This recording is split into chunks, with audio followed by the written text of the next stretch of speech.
beliau ini seorang, kalau dari melihat dari kacamata pendidikan, adalah alumni Pondok Pesantren Salafiyah Syafi'iyah Sukorejo. Bahkan beliau ini mulai dari MI sampai perguruan tinggi berada di Pondok Pesantren Salafiyah Syafi'iyah Sukorejo. Kalau dilihat seorang beliau ini dari kacamata organisasi, beliau juga pernah menjabat sebagai Rais Syuriah PCNU Kabupaten Bondowoso, Mukhtasar PCNU Kabupaten Bondowoso, dan juga Ketua Majelis Pertimbangan Cabang DPC P3 Kabupaten Bondowoso. Dan kalau dilihat dari kaca karir, beliau ini pernah juga menjabat sebagai Wakil Bupati Bondowoso periode 2003 sampai 2008 dan 2013 sampai 2018. Dan saat ini beliau menjabat sebagai Bupati Bondowoso mulai tahun 2018 hingga sekarang. Bersama Bupati Bondowoso, Dr. Andes Kiai Haji Salwa Arifin. Assalamualaikum Pak Kiai. Waalaikumsalam warahmatullahi wabarakatuh. Senang sekali bisa bersua bersama Anda Kiai. Mudah-mudahan kita bisa berbincang santai di kesempatan siang ini, di mana ingin lebih kenal lagi tentang sosok seorang Bupati Bondowoso saat ini seperti apa, seperti itu. Alhamdulillah kita. Baik. Pemirsa podcast, masih kita berbicara seputar orang-orang yang pernah berjuang ya untuk Pondok Pesantren Salafiyah Syafi'iyah Sukorejo. Dari berbagai macam orang, lapisan masyarakat, bahkan dari segi lapisan, baik itu dari masyarakat ataupun dari pejabat ataupun dari sosok seorang guru, bahkan semuanya ikut berjuang untuk Pondok Pesantren Salafiyah Syafi'iyah Sukorejo. Tidak terkecuali beliau, Bupati Bondowoso Dr. Andes Kiai Haji Salwa Arifin. Kalau kita ingin tahu dari karir, organisasi, dan juga pendidikan Pak Kiai, seperti apa kalau boleh tahu, ingin dekat sekali dengan Pak Kiai ini? Ya, Assalamualaikum warahmatullahi wabarakatuh. Waalaikumsalam. Perlu saya jelaskan sesuai dengan apa yang diminta tadi, bahwa dari sisi pendidikan, saya ini alumni murni Pondok Pesantren Salafiyah Syafi'iyah Sukorejo. Kenapa saya katakan murni? Karena tidak pernah keluar dari Sukorejo, mulai dari MI sampai perguruan tinggi sampai selesai sarjana S1, kemudian dari Sukorejo. Setelah itu pulang ke masyarakat. Kalau dari organisasi sendiri, bagaimana perjalanan Anda mengawali organisasi itu sendiri? Seperti yang tadi disebutkan, kalau tidak salah, mohon maaf, Anda pernah menjabat sebagai Rais Syuriah PCNU Kabupaten Bondowoso, sebagai Mukhtasar PCNU Kabupaten Bondowoso. Itu seperti apa perjalanan organisasi Anda? Begini, selama saya di pondok, bukan hanya mengaji, tapi juga berorganisasi di Pondok Pesantren Salafiyah. Bahkan dulu di sana saya pernah ditunjuk sebagai lurah pondok. Itu merupakan organisasi yang saya alami di pesantren, sehingga ketika saya terjun ke masyarakat, pulang ke Bondowoso, oleh masyarakat pertama saya ditunjuk menjadi Rais Syuriah MWC Kecamatan Wonosari. Setelah itu juga saya ditunjuk oleh masyarakat menjadi Ketua Rabita Ma'ahid Islamiyah Kabupaten. Itu selama mungkin hanya 1 periode. Setelah itu saya ditunjuk atau dipilih menjadi Rais Syuriah mulai 95 sampai 2005. 2 periode sebagai Rais Syuriah. Itu pengalaman saya di organisasi. Setelah itu jadi Rais Syuriah karena sudah 2 kali, dan saya menjabat Wakil Bupati waktu itu. Saya tidak calon lagi sebagai pengurus cabang, tapi saya menjadi Mustasyar PCNU mulai 2005 sampai sekarang. Menarik sekali kalau belajar dari pengalaman Pak Kiai untuk menekuni sebuah organisasi itu, tentu belajar dari sebelum-sebelumnya. Apalagi Kiai sangat banyak sekali mendapatkan pengalaman di Pondok Pesantren Salafiyah Syafi'iyah Sukorejo. Dan menarik sekali tadi ada sebutan lurah pondok. Kalau boleh tahu nih, sebagai orang awam, mungkin ada sebagian orang yang tidak tahu lurah pondok ini seperti apa dan kerjanya seperti apa, Pak Kiai? Boleh dijelaskan? Begini ya, sebelum saya menjelaskan tentang lurah pondok ini, istilah di lokal Sukorejo, lurah pondok itu. saya merasakan tugas itu semacam mewakili pengasuh pondok pesantren dalam bidang-bidang tertentu. Dalam hal ini bidang-bidang ibadah. Jadi itu lurah pondok menurut saya seperti itu, mewakili pengasuh pesantren dalam bidang-bidang tertentu. Pada waktu itu saya membidangi ubudiyah, masalah keibadahan untuk seluruh santri. Baik umpama sholat dan lain-lain itu yang tentunya yang ditangani oleh lurah pondok. Oke, dan di pondok sendiri, selama Anda berada di pondok pesantren Salafiyah Shafiyah Sukorejo pada saat itu, pengalaman-pengalaman apa yang sampai sekarang Pak Kiai itu sampai sekarang ini rasanya sulit untuk dihilangkan? Boleh cerita dengan kita, apalagi dengan alumni-alumni yang lain atau dengan adik-adik kita yang masih mondok di Salafiyah Shafiyah Sukorejo sana. Bagaimana pakai perjalanan Anda saat selama Anda mondok di sana? Pengalaman apa yang Anda bisa ambil di sana? Banyak pengalaman yang saya rasakan yang mungkin tidak dilupakan ya. Terutama ketika saya ditunjuk menjadi kepala madrasah ibtidaiyah. Saya tidak punya bayangan, tidak punya merasa tidak punya bakat, tapi oleh para guru saya ditunjuk menjadi kepala madrasah ibtidaiyah. Gitu. Jadi saya kaget, saya kan tidak pernah menjadi pimpinan di lembaga. Setelah itu saya juga ditunjuk menjadi kepala NPS. Ya. Itu yang di luar nalar saya, kenapakah saya ditunjuk? Saya merasakan tidak wajar, tidak kurang tepat bagi saya. Tapi alhamdulillah setelah saya ditunjuk, alhamdulillah bisa menyelesaikan tugas dengan waktu yang tak ditentukan. Pada saat itu Pak Kiai, siapa sih yang menunjuk Pak Kiai sendiri untuk melakukan kegiatan atau menjadi bagian dari sebuah organisasi di pondok pesantren? Apakah pengasuh langsungkah atau melalui pemilihan-pemilihan seperti biasanya mungkin ada BEM atau mungkin apa nama istilah di pondok pesantren itu seperti apa? Kiai. Kalau di lembaga pendidikan ini hasil pemilihan para ustadz, para guru yang memilih saya. Kalau lurah pondok langsung dipilih oleh Kiai As'ad. Saya tidak tahu ceritanya bagaimana kok lalu saya ditunjuk. Di forum rapat seluruh santri di Aula Putra waktu itu, beliau Kiai As'ad menyatakan rapat.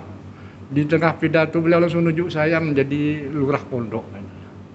Juga sudah merasa yang semacam itu hal yang sangat luar biasa bagi saya, di luar dugaan saya. Gitu. Baik, luar biasa sekali. Ya. Apakah pada saat itu lurah pondok baru pertama kalinya atau sebelum Pak Kiai lurah pondok itu istilah itu sudah ada sebelumnya atau pertama kali lurah pondok itu ada dan Pak Kiai yang langsung ditunjuk oleh Al-Maghfurlah Kiai As'ad pada saat itu? Sebenarnya istilah lurah pondok ada jauh sebelum saya jadi lurah sudah ada lurah pondok. Cuma di pondok kan periodenya terbatas, setelah pulang ke masyarakat dia lurah diganti lagi. Mungkin sebelum saya ada 4 atau 5 lurah pondok yang ada.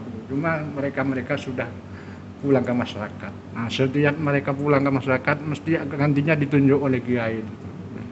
Sebagai lurah pondok pertama kali yang langsung ditunjuk oleh almarhum Kiai As'ad pada saat itu, tugas pertama apa? Tugas pertama Pak Kiai apa? Bisa masih ingat Pak Kiai pada saat itu tugas apa? Apakah langsung ditunjuk oleh Kiai As'ad untuk melakukan sesuatu seperti itu? Itu hanya nyebut saja, tapi kalau tugas-tugasnya saya memahami karena saya waktu itu juga sebagai ketua kamar, sebagai staf daerah, sehingga tugas-tugas itu saya memahami sendiri tanpa ada petunjuk dari beliau, hanya nunjuk beliau itu. Kemudian saya mungkin ini tugas sebagai lurah, ya saya jalankan itu. Rupanya hal itu sesuai dengan apa yang dikehendaki oleh almarhum itu. Ya. Oke. Pada saat itu lebih banyak menghabiskan waktu pada saat zaman pengasuh almarhum Kiai As'ad pada saat itu Pak Kiai ya. Nah, pada saat itu seperti apa sih pondok pesantren Salafiyah Shafiyah Sukorejo di zaman Pak Kiai sendiri? Boleh ceritakan kepada kita generasi muda saat ini? Ya. Sebenarnya perkembangan pondok pesantren Salafiyah sangat luar biasa, sangat pesat sekali. Di masa saya menjadi lurah ya keadaannya tidak seperti itu. Baik jenjang pendidikannya, jumlah santri, ya masih biasa-biasa saja. Waktu itu lurah pondok hanya penekanannya kepada pengajian kitab dan masalah ibadah. Tidak begitu apa namanya. Perkembangannya ya luar biasa. Kalau waktu itu memang sangat biasa saja. Cuma jumlah santri sudah banyak waktu itu, sudah banyak. Pada saat itu sudah mulai ada perkembangan gitu. Ya. Seperti itu ya Pak Kiai. Nah, Pak Kiai sendiri untuk di pondok pesantren sendiri, kira-kira ada cerita apakah Anda bersama pengasuh almarhum Kiai As'ad pada saat itu, apa sesuatu yang pernah beliau berikan kepada Anda, baik itu dawuh atau semacamnya yang membuat Anda itu sampai sekarang masih sangat teringat sekali dengan beliau, seperti apa Kiai? Ya, dawuh yang saya ingat dari beliau istilahnya tuh, kamu murok itu. Itu Pak saya. Sudah ngajar itu. Hanya itu yang saya ingat dari beliau itu. Ya. Ban murok, nah itu. Seperti hanya itu saja. Kemudian setelah itu saya rajin ngajar. Ngajar di musola, di masjid saya. Ngajar terus habis isya, habis subuh pernah saya ngajar karena dahulu beliau hanya murok, nah itu. Ya, seperti itu. Dengan dua kalimat membuat saya memutuskan rajin ngajar, rajin memberi pengajian dengan merasa senang, tidak jenuh pada rasa karena mungkin dawuh dari beliau itu. Oke, kalau boleh tahu Pak Kiai berada di Pondok Pesantren Salafiyah Sukorejo dengan mengabdinya, kira-kira kurang lebih sudah berapa lama Kiai pada saat itu Kiai? Masih teringatkah Kiai berapa lama kira-kira mulai Anda benar-benar berada bagian dari keluarga Pondok Pesantren, mulai dari santri sampai Anda mengajar, mengabdi bahkan di sana, ada 1 dekade lebih kan atau seperti apa? Pak Ini Kiai? Sejak mondok saya mungkin saya masuk pertama dari kelas 1 ibtidaiyah ya. Yeah. Jadi biasa-biasa saja kegiatan saya sama dengan seperti yang lain. Yeah. Kemudian setelah ditunjuk menjadi kepala sekolah, saya ada perubahan, banyak mengabdi. Jadi pada awal-awal ya biasa sama dengan yang lain itu. Kegiatan saya ikut ngaji, ikut kegiatan macam-macam itu saya ikuti semua. Itu yang saya lakukan selama masih menjadi santri biasa sebelum punya jabatan sebagai kepala sekolah. Iya. Setelah kalau boleh sedikit bercerita, setelah perpindahan atau setelah almarhum Kiai As'ad sudah tidak berada bersama kita, dan tentunya untuk pengasuh berikutnya berada di putra beliau almarhum Kiai Haji Raden Ahmad Fawaid As'ad. Apakah pada saat itu Anda masih berada di sana, dan bagaimana pada saat itu pergantian antara almarhum Kiai As'ad dengan Kiai Fawaid pada saat itu? Apakah beliau Kiai Haji Raden Ahmad Fawaid As'ad itu masih terus berpegang dengan apa yang dilakukan oleh abahnya pada saat itu? Seperti apa menurut Anda Kiai? Pada pergantian kepemimpinan waktu itu memang saya ada di sana. Pertama pengasuh Kiai As'ad, kemudian setelah beliau sudah wafat, kepemimpinan pesantren dilanjutkan oleh Kiai Haji Raden Ahmad Fawaid. Waktu itu usia beliau sangat muda sekali,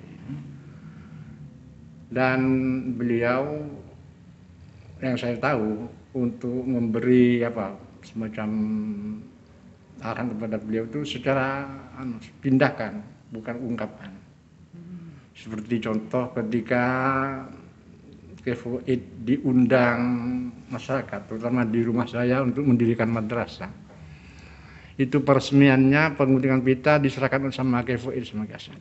Yang karena Kiai As'ad, kemudian pengundian pita dan membuka kunci itu adalah Kiai Fawaid. Itu secara langsung tindakan beliau mengatakan itu. Artinya Anda juga sangat dekat sekali dengan beliau, Kiai Haji Raden Ahmad Fawaid As'ad almarhum, sangat dekat sekali. Dan apakah cukup lama bersama beliau Anda pada saat itu? Begini, ya, sejak saya menuntuti beliau sejak kecil ya. Ya boleh dia dekat, ya boleh, tidak ya boleh. Biasa-biasa saja misalnya. Terutama beliau masih kecil ya.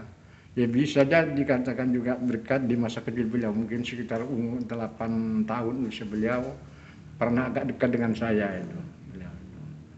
Pernah ke kamar saya pernah gitu ya.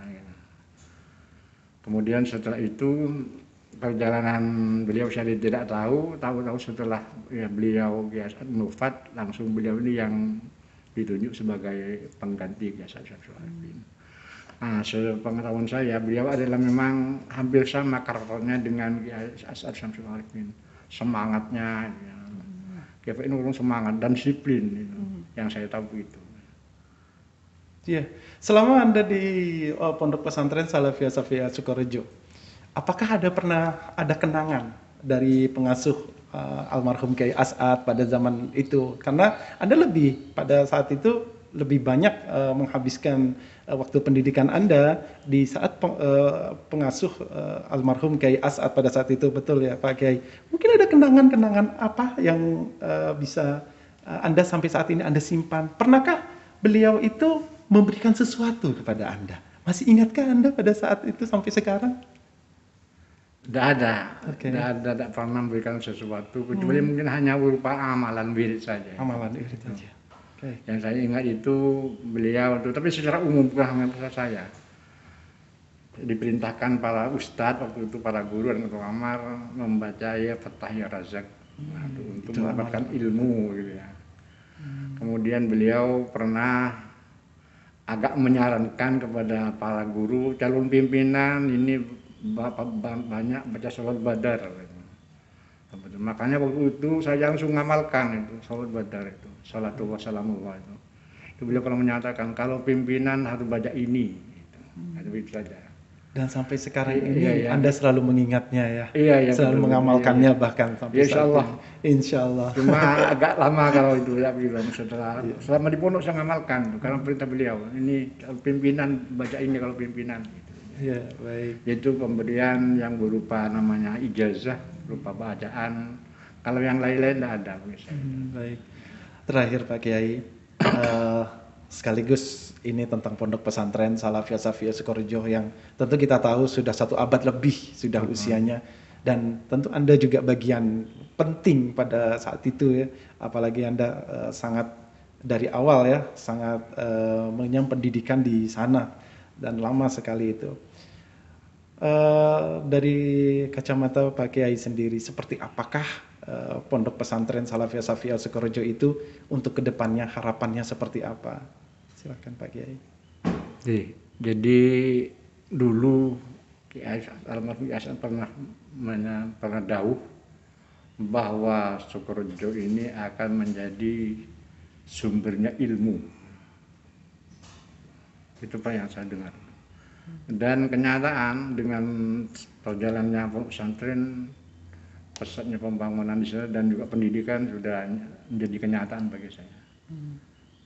Di sana kan sudah menjalankan pendidikan tinggi, Ma'had Ali, semua ada di sana semua itu. Itu yang saya dengar dari beliau, bahwa Sukorejo akan pusat ilmu pengetahuan.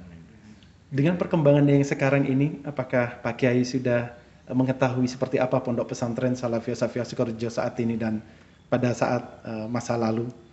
Sudah tahukah Pak Kiai seperti apa perkembangannya sekarang ini? Ya, kalau dibandingkan dengan masa saya masih mondok ya jauh sudah, perkembangan luar biasa Pondok Pesantren Salafiyah Sukorejo. Sangat maju luar biasa. Baik, Masuk jumlah santri juga jenjang pendidikannya sudah cukup bagus, sudah bagus.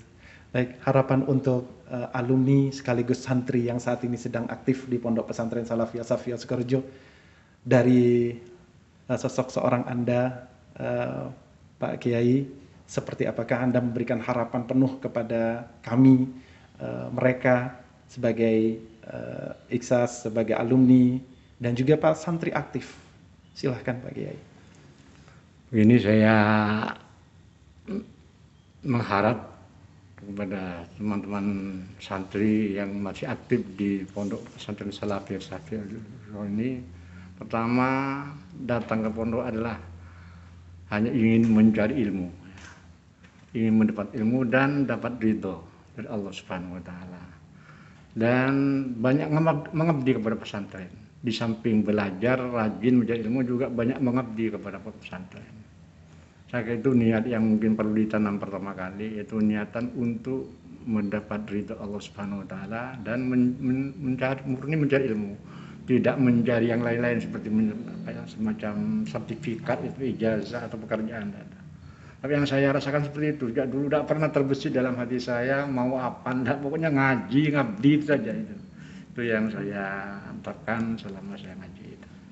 Menjadi tauladan seseorang memang tidak gampang, tapi kita bisa menyadari bahwa ilmu kita itu tidak ada apa-apanya kalau kita tidak punya akhlak yang baik.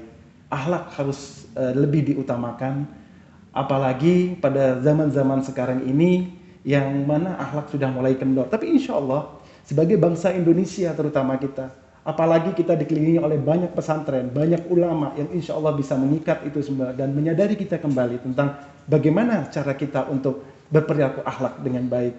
Mudah-mudahan dengan inspirasi yang diberikan oleh beliau, Bapak Kiai Salwa Arifin yang juga selaku Bupati Bondowoso, ini memberikan pengalaman yang terbaik, inspirasi yang paling terbaik yang bisa kita, insya Allah bisa kita bawa ke kehidupan kita masa depan. Hargai ilmu, hargai akhlak, hargai guru, semuanya insya Allah akan berkah hidup kita. Pak Kiai, terima kasih banyak atas waktunya. Insya Allah selalu sehat. Assalamualaikum warahmatullahi wabarakatuh. Waalaikumsalam warahmatullahi wabarakatuh. Alhamdulillah, terima kasih.